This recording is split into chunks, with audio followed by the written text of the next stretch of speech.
Testing, testing. What's up, everybody? What a face ripper we had today. Wow, everything went up big. Is it gonna hold up? Stay tuned. Probably not, but we'll see. Let me get my Beethoven playing. I'm not even ready. I'm not even fucking ready to record yet. So today we had our, like I've been talking about, our standard pullback. Yeah, not a pullback. Our standard mid pullback face ripper, completely impulsive FOMO short covering rally, and it just kept going straight up all day. So we're gonna take a look at it, and I can't get this stupid thing to go down. I guess that'll be good. Um, so yeah, we got our face ripper rally today, and it came down a little bit. We just had really shitty earnings from Amazon. It's down about 10% after hours. Apple, with good earnings, is also in the red right now in after hours as of recording this. So it went up about 2%, and now it's gone back down. So that's pulling the Nasdaq down real nicely. Um, two of the biggest companies in the index yanking it down after hours. You hate to see it. Well, and Intel had a really not great earnings either, so that's pulling down semiconductors. So yeah, riddle or paint me surprised. What's the phrase? I can't fucking. But I nothing surprises me anymore in this market. Of course, we have the greenest day in probably I think this entire pullback, or at least since the last push we had. So we get the greenest day, only almost as if the market makers knew we'd get bad earnings and it would just get yanked back down. So if you look right here on the Nasdaq, a funny little thing happened about our levels. So I kind of missed on. I mean, I got a nice put. So yeah, I should recap my trades I had today. So I had a nice put contract right here on Nasdaq. We got our golden goose set up right here. Oh, 5 minutes. So yeah, we got our golden goose right here. We bounced off the EMAs. We were about to test this level. We tested VWAP, rejected it. I grabbed a put right there, and we came down and tested that level. I knew we were going to test that level before we went back up. So I was banking on this VWAP rejection translating into a level test. So just that small little move, that made a nice 70 bucks, and it was like a 8-minute trade, I want to say. So that was cool. Um, that was the only winning trade I had today. My other two trades were stupid, and I immediately regretted doing them. And the second one, it was a revenge trade. So I saw what Facebook opened at. It opened way up here. Naturally, we pull back hard because that's what everything does, and I just wasn't early enough. If I would have shorted it on the first opening candle, like it would have been a great play because I knew it was going to test this level. But it tested it, broke it. On this green candle, we tested it again. Then this red one, I saw it bounce off, so I assumed, oh, test and bounce. I'll short it at the bottom of this, and we'll continue down. But we did not. We went up and tested it again, came back down, tested it again, and right there I covered. And then look at that. It ended up going down. So, of course, as it's going down, I short it, again, thinking it's going to keep going down. And I short it right at the bottom of this red candle, and it immediately goes straight back up. So, I lost about $100 doing that today on Facebook. It was really stupid. And that was just me having no plan whatsoever besides thinking it's earnings, and it shot up, and it'll probably go down, and it's a gap fill. So, it is like that is like some good reason to do it, and it rejected this level, so I assumed we would in the very least test 185. But the market as the market as a whole was just way too green for that to happen. Like everything was ripping, absolutely shooting straight into space. So that didn't work out, and that was a really dumb trade. And then my Snapchat put basically went worthless. That was just a lot of gamble in the earnings. But so I'll just review what went on in the major indexes. So it's just so crazy how they set these things up. Like really, it's like they have this face ripper day. They test 315 right here. Let's shoot it all the way up to the next level. And where did it stop? It stopped. Look at the high of this candle, 329.90 over here. High of this candle, 329.89. Just 1 cent from going over this candle, and then it bounced off of it. And then it didn't like sell off by any means in the close, but it closed right there, and now it's selling off in the after hours. So now tomorrow we'll open up, and we'll see one rejection off of that, where we went down here, tested that, and now we have another rejection off of that, giving us a little double top right here. one into double top. So we're gonna open probably, what are we at right now? We're at 323. So I imagine we might open around like 321-ish. Where whichever direction we go from there is anyone's guess. I would imagine we're just gonna trade in this channel. We bounced off it once, so we'll probably come to back down and test this 317. Possibly test 315. That is the new low that we have. Also, something worth mentioning is this big white line I got. This 15-minute 200 EMA has been a resistance this entire pullback. We've only broken it like once and barely broke it, once barely broke it, went straight back under it.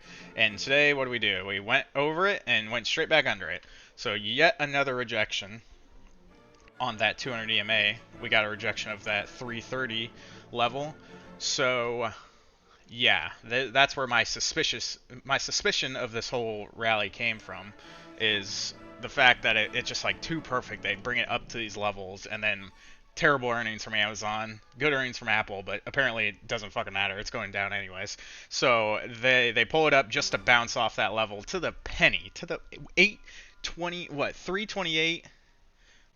329.89, literally a penny below the high we had over here. So just crazy stuff.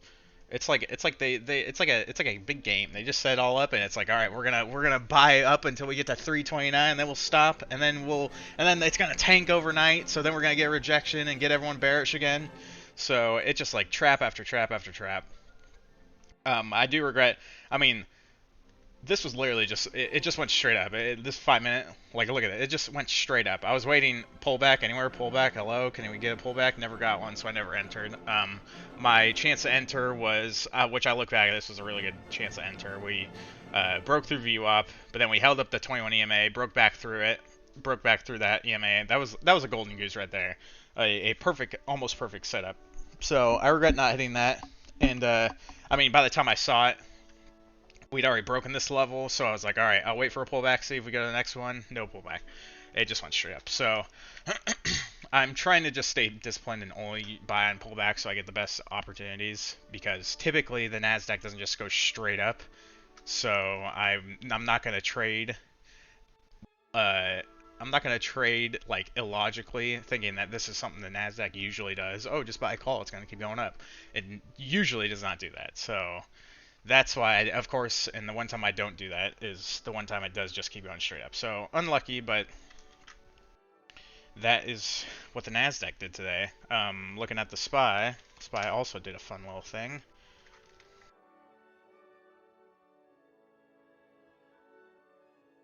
Where are we at? So yeah, SPY, we got that 415 tap yesterday. Today, we gap up, go down, fill the gap, bounce right here at like 417, and just the same exact chart as the NASDAQ, just went straight up. And then where do we stop at? Oh, would you look at that too? Almost another double top right there. So we did end up closing the gap way up here, and I did see that gap fill, and I regret not buying a call on that. I was just like, how like, it's got to pull back eventually. So I waited for the pullback, it didn't happen. You win some, you lose some, and that sucks. But SPY broke 427, so that's a key fib level. That's a 23.6 fib level on this entire pullback that we've had since January. So that is a nice level, and we held it. Right now, it's of course below it because they knew that they were just going to yank it down after hours. So we're at 424 right now after hours. So tomorrow, I'm going to see if we open, if we can, where we open, and if we can hold 422.79. If that doesn't hold, then I would imagine we'll at least retest 415, but now we do have a triple bottom on 415. So 1, a 2, a 3. But that doesn't really mean much. It just tells us that there's strong support there, but the more times you test support, the weaker it gets. You test it once and twice, and then it's pretty good, but the third time, it's like looking a little not too sure, and then you go for a fourth, and it's like, all right, we're not going to get the quadruple bottom. It's probably going to break it this time. So that's what I'm going to be watching on SPY. I mean, I'm overall bullish, I guess, because, like what I said yesterday, obviously I'm not holding any short positions. What I said yesterday, we got this inverted hammer, which is typically a bullish reversal if it's at the bottom of a downtrend. So it just so happens to be a big green candle afterwards that, looking at the daily chart, is typically a bullish thing to think, but yeah, we didn't break the 9 EMA on the daily. We closed right below it. We tapped it, and that's something that typically, like when this pullback started and we broke through it, we haven't broke through it since. We've wicked up, we broke it once, held it, and then dropped right down below it, and now we just tapped it. So it could just be a retest of that, bounce off of it, new low. To be seen. These earnings are not doing them any favors right now. Two of the biggest companies in the S&P and the Nasdaq are bleeding after hours, so that's not great. And semis are now because Intel had shitty earnings. Nvidia got a bounce. We got a bounce. Got us a bounce. So it went to fill the gap like everything else and went straight up all day. Another thing, it's got that 15-minute 200 EMA as resistance. Look at that. This thing, it can be support sometimes. It comes down close to it, but it's been resistance. We've tapped off of it once, twice, and now this will be a 3 times we tapped off that white line right there. So another bounce off of that. I'm just gonna watch and see if 182.90 can hold up. I like it if that can hold up, but the next key level we really got to get up to is 207.66 for Nvidia. God, it's got so many gaps to fill the upside. This thing is just gonna absolutely rip once the market stops selling off every freaking day. So, it's like, dang, everything's going down after hours. Classic, classic, classic. What else is there to look at? So Amazon, we've broken the support that we had this entire pullback. Critical support here at 2,700. Yeah, 2,700. So we're well below that. Like 2,600 is probably where we'll open. Yeah. Otherwise, I mean, I don't know. It's weird. I'm trying to find individual stocks where there are plays, but everything is just like, I just focus on the Nasdaq and the SPY because everything is so goddamn, like, everything trades like it's one big stock. It's a nightmare out here. There are no divergences, at least not that I am seeing. All these stocks are just like trading just like the others. So I just want to see what the Nasdaq does tomorrow.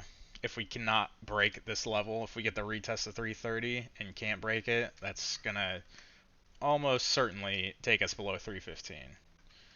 And under that, we got 304, 296, and then 300, obviously psych level.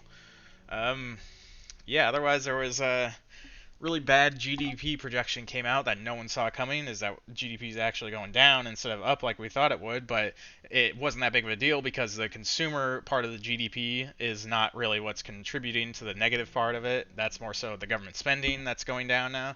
So stocks were happy because 70% of companies are dependent on consumer spending, so that's why it didn't really affect the stocks that much, I would guess. I mean, it's anyone's guess, but that's what I would say. I mean, fuck do I know though? But so yeah, that wasn't great news. I just like I'm saying, it's gonna be 4 more trading sessions of just like nonsense, insane face rippers, insane sell-offs. There's no 0.5% days anymore. It's a thing of the past. So yeah, that's what I'm watching for tomorrow. I don't got much to say about tomorrow. Not really any earnings. It's a Friday. It's just gonna be a random shit show. I have levels set on SPY and QQQ. I'm just going to be watching and seeing if we can hold any of them or break any of them. But 422.78 on SPY is very important. It's what I'm going to be looking for tomorrow. If it does not hold up, then we are certainly going back down, at least to 410. So that's all I got for today, boys. Short video today. Sorry, I got shit to do. Peace.